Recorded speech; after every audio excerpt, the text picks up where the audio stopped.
heresiologia, né? Contra as heresias da atualidade e da antiguidade. Nós daremos continuidade neste foco, uma alusão tanto na antiguidade quanto na atualidade. As heresias muitas vezes não mudam, irmãos. Só muda o nome, né? Mas as heresias sempre esteve desde o início da igreja. Os apóstolos, para combatê-las, principalmente o apóstolo Paulo. Semana passada fazer uma viagem, e aí em lugares longe, né? Então a gente vai o quê? Vai ver ali o GPS, pega o GPS, coloca o nome e tal certinho e vai. Então o que acontece, irmão? O GPS, ele vai dar as coordenadas corretamente. Ou seja, quando chega lá perto, muitas ruas, intermediárias e tal, e aí ele diz, vira à direita, vira à esquerda. Só que o GPS estava desatualizado. Eu fui parar lá na fazenda, não tinha caminho, não tinha lugar para entrar, pastor. Era um lugar terrível. Eu fiquei assustado, e agora, né? Tem muitas seitas e heresias que estão dando caminhos, estão dando lugares que não dará, né, o caminho que leva a uma salvação perfeita. O que Jesus disse?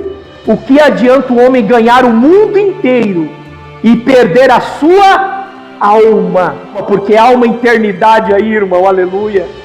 Há uma eternidade que nós precisamos, aleluia, galgar, conquistar a salvação, irmão. Anjo da morte, mais uma alma que Satanás ele ceifa, ele leva para o inferno, irmãos, sem abrir o coração, sem se humilhar na presença de Deus. Não tem como nós estarmos aí sendo salvos. A resposta dele, presbítero: eu não bebo, eu não fumo, eu não prostituo, eu amo a minha esposa e eu sou uma pessoa boa. Eu não preciso, eu já sou salvo. Os fariseus, eles fazem o quê? Os rituais, eles exercem ali todo o procedimento da lei, então eles acreditam que ali é a sua salvação, é pelas obras da lei. Que bacana, né?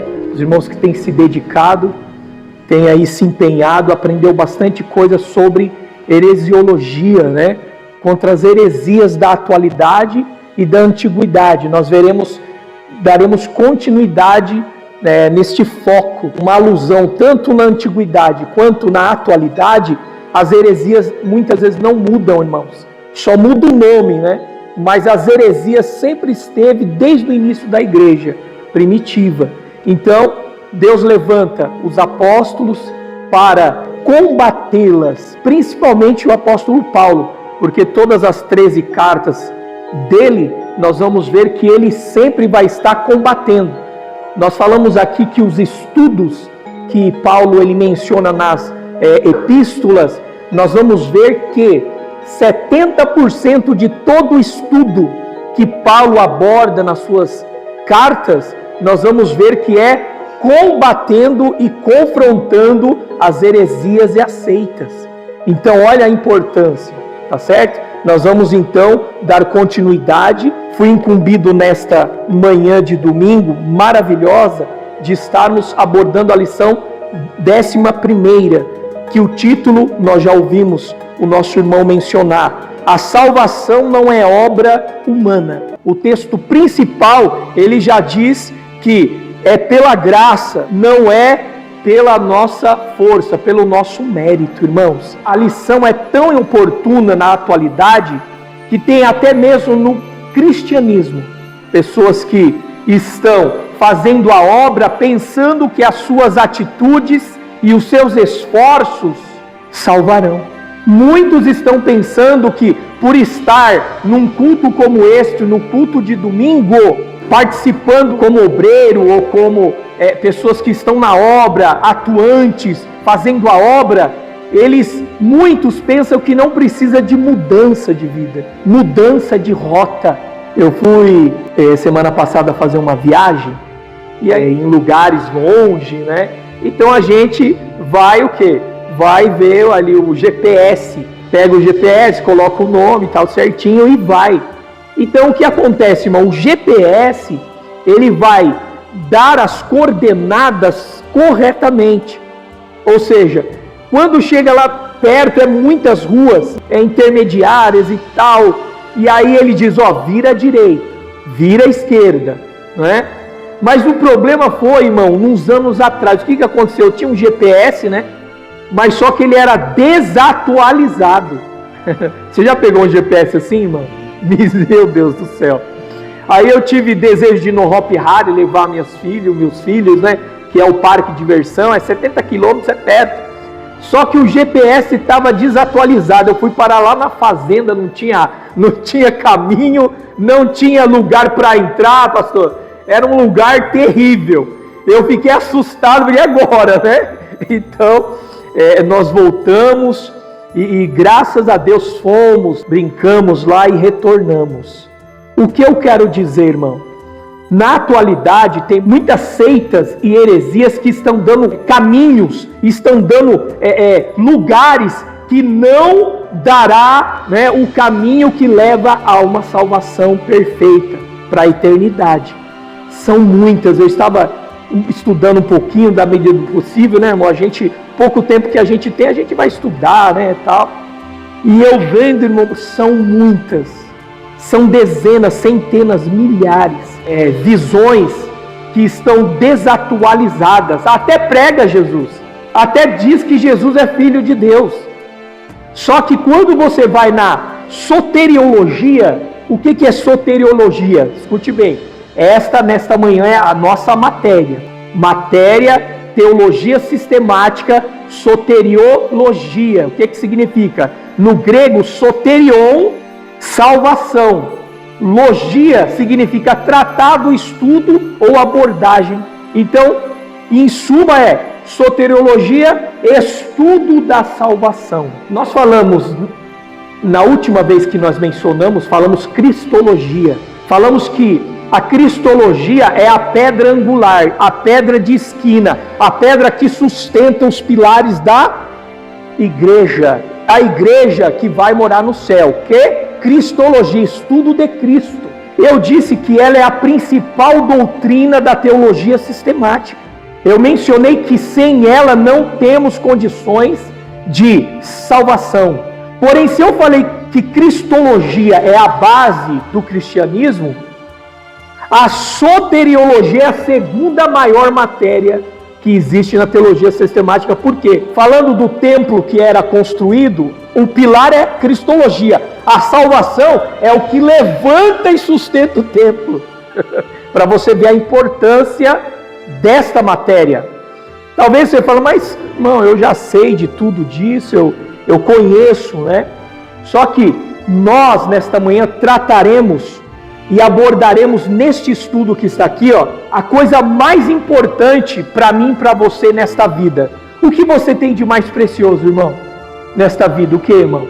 Sua família, seus filhos, porque tem muitos, né? Seu marido, sua esposa, seu trabalho. Existe muitos assim, tá?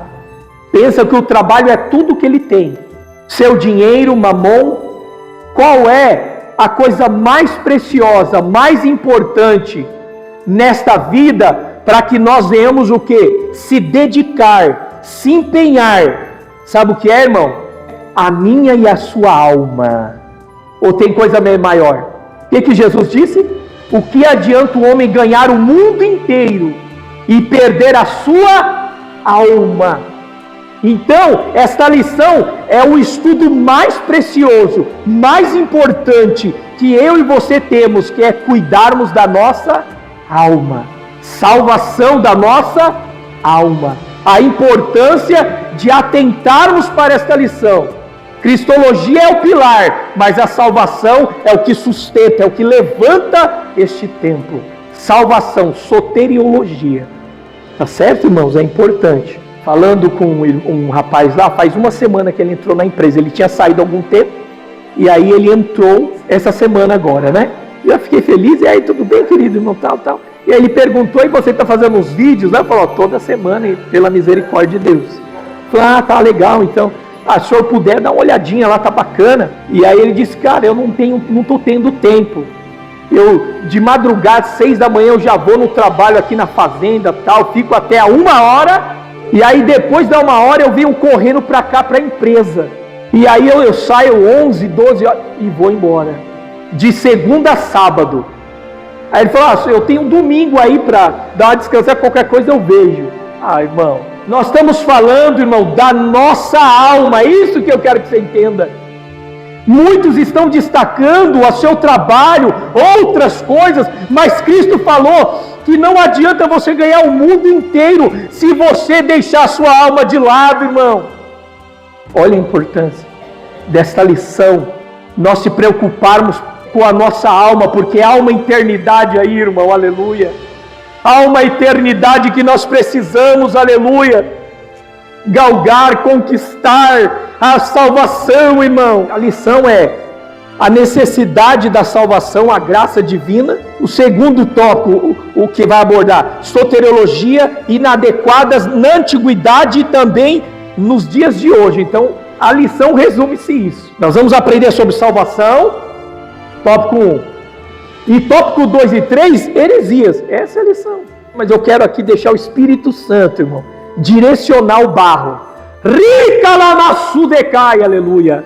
Glória a Deus. O pastor mencionando, ele tinha uma serva de Deus muito dedicada na igreja, né? Foi um fato real que aconteceu.